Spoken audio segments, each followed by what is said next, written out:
जाओ हुओ ने अपने दूसरे जन्म के बाद सबसे पहले गांव की सुंदरी को बचाने के लिए कैटेगरी 18 के तूफान में अपनी जान जोखिम में डाली, लेकिन उसे पता चला कि वह बहुत ज्यादा कुपोषित थी।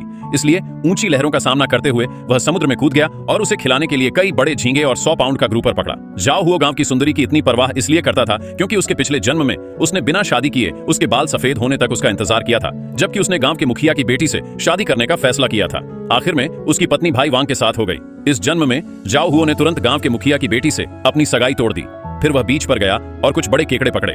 उसने उस बेसहारा गांव की लड़की के लिए एक कटोरी सी फूड दलिया बनाया। लड़की जिसने 3 दिनों से चावल नहीं खाया था ने दलिया उठाया और एक ही घूंट में सारा पी गई। जब उसकी बात खत्म हुई तो उस लड़के ने उसे खास तौर पर बताया कि एक तूफान आने वाला है और उसे अब पेट भरने के लिए मरी हुई मछलियां इकट्ठा करने के लिए बीच पर नहीं जाना चाहिए। मैं नहीं जाऊंगा, उसने कहा।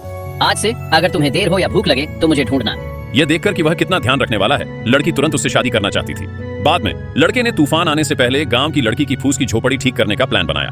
वह बीच पर गया और सी फूड की एक बड़ी टोकरी ली और उसे कई दसियों युआन कैश में बदल दिया। फिर वह चला गया। सप्लाई और मार्केटिंग कोऑपरेटिव ने एक चादर फाड़ दी और पोर्क बेली का एक टुकड़ा काट लिया। उन्हें गांव की सुंदरी को भेजने का इरादा था। हालांकि एक्स गर्लफ्रेंड ने यह सोचकर कि यह सुलह की गुजारिश है, बेशर्मी से उन चीजों को लेने के लिए हाथ बढ़ाया। उसे क्या पता था, लड़के ने उन्हें वापस छीन लिया, मुड़ा और गांव की सुंदरी को घर ले गया। अचानक आधी रात को बाहर अचानक आंधी आई, जिससे युवक जाग गया और उसे एहसास हुआ कि तूफान जल्दी आ गया है। घबराहट में युवक गांव की सुंदरी की ओर भागा।